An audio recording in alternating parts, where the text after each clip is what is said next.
Всем привет, с вами Поляк, и в этом видео я поведаю кое-что новое об убийстве матери Джонсонов. Кто еще не в курсе, это мать главного героя в игре GTA San Andreas, на убийстве которой строится весь сюжет. Сама тема стара так же, как и эта часть GTA, и до сих пор периодически на том или ином интернет-ресурсе игроки обсуждают тонкости этого сюжетного события и строят свои догадки. Дошло до того, что некоторые всерьез верят в существование призрака Беверли Джонсона, пытаются его найти, но рассказать я хочу не об этом.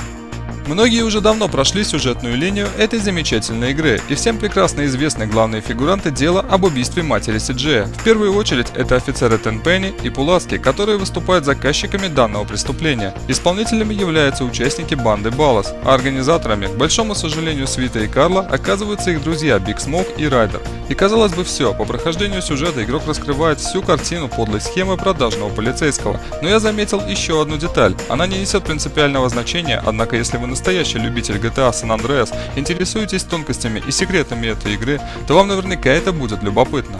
Как известно, на PlayStation 2 к игре прилагается 20-минутная предыстория, где показаны кадры нападения на дом Джонсонов. Происходит все следующим образом. Балласы на зеленой сабле покидают гараж в центре города. В некоторых последующих кадрах показано их передвижение. И вот наконец они достигают Гроув-стрит и совершают свое дело. Но вернемся немного назад. На одном из кадров машина выезжает из какого-то переулка. Вряд ли какой-либо зритель видеоролика обращал на это внимание. А очень зря, ведь это именно тот переулок, в котором промышляет Эммет. Как известно из миссии «Пистолеты и калаши», Эммет – это подпольный торговец оружием, который хорошо знал семью Джонсонов и по возрасту годится Си-Джею в отцы. Когда-то он сотрудничал с Grove Street Families, и в миссии Карл со Смоуком навещает этого торговца, чтобы восстановить потерянные связи и иметь источник поставки оружия. Эммет в свою очередь охотно соглашается, и в последующих миссиях мы видим плоды этого сотрудничества. Возможно, вы скажете, что в показанном фрагменте из видео нельзя сделать вывод о сделке Балласов с Эмметом, но давайте я поведаю несколько убедительных фактов. Во-первых, Балласам нет никакого смысла прокладывать свой маршрут через гаражи Эммета, так как они могут напрямую отправиться на Гроув-стрит, но машина все же завернула в этот неудобный для маршрута переулок, а значит в этом был смысл. Единственный возможный вариант – это покупка оружия, которое как раз мы и увидели в одной из следующих сцен, где происходит нападение на дом Джонсонов. Во-вторых, Эммет находится в союзе с семьей Севиль, а Севиль, как мы знаем, на момент убийства Беверли и на момент начального сюжета в Лос-Сантосе относятся враждебно к семье Гроув-стрит. Достаточно вспомнить миссию «Девушка Свита», когда на главаря Гроув совершают нападение бывшие союзники из Севиль. В-третьих, точка по продаже оружия располагается в районе Уиллоуфилд, который является территорией банды Баллас, что прекрасно видно на карте города, когда игроку становятся доступны районы для захвата. Далее пойдут менее основательные факты, поэтому будем использовать их в качестве предположения. В-четвертых, посмотрите, как Смоук сразу вызвался отправиться с Карлом, когда тот заговорил про Эммета.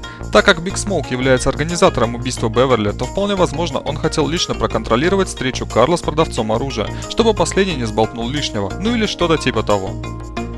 В-пятых, помните миссию воссоединения семей? Если подумать, то в сюжетной линии эта миссия занимает важное место, так как предпринимается попытка объединить семьи. Игроку даются намеки на предательство Смоука и Райдера, а на закуску мы получаем пару очень зрелищных сцен. Но есть еще один любопытный момент, а возможно и даже намек на подставу. После провалившейся сделки Карл, Свит, Смоук и Райдер пытаются скрыться на машине от полиции. Си-Джей при этом отстреливается из АК-47, который, по словам Райдера, был взят у Эммета. И именно этот автомат впоследствии подводит главного героя и выходит из строя. Да, мы все знаем, как ребята из Гроув шутят над товаром Эммета, называя его пушки антиквариатом и барахлом. Но в рамках рассказа о его предательстве это все же довольно примечательный случай, который может быть либо просто отсылкой разработчиков к подлости продавца, либо же злонамеренной подставой от Эммета. В-шестых, здание, которое образует переулок Уиллоуфилд, с внешней стороны помечено граффити банды Баллас, которая может закрасить Си-Джей. Но это я скорее говорю в качестве мелкого дополнения к теме. Подводя итог всего расследования, я делаю вывод о том, что Эммет, скорее всего, является скрытым вторичным антагонистом игры. Это единственный персонаж во всем сюжете GTA San Andreas, враждебность которого остается в тени, и потому только ему удается избежать наказания от рук Си-Джея. Вот такая история. Оставляйте свои оценки, пишите, что думаете насчет этого, и если хотите видеть новые любопытные работы по GTA, то подписывайтесь на канал и жмите на колокольчик. А с вами был Поляк, до встречи в следующем видео.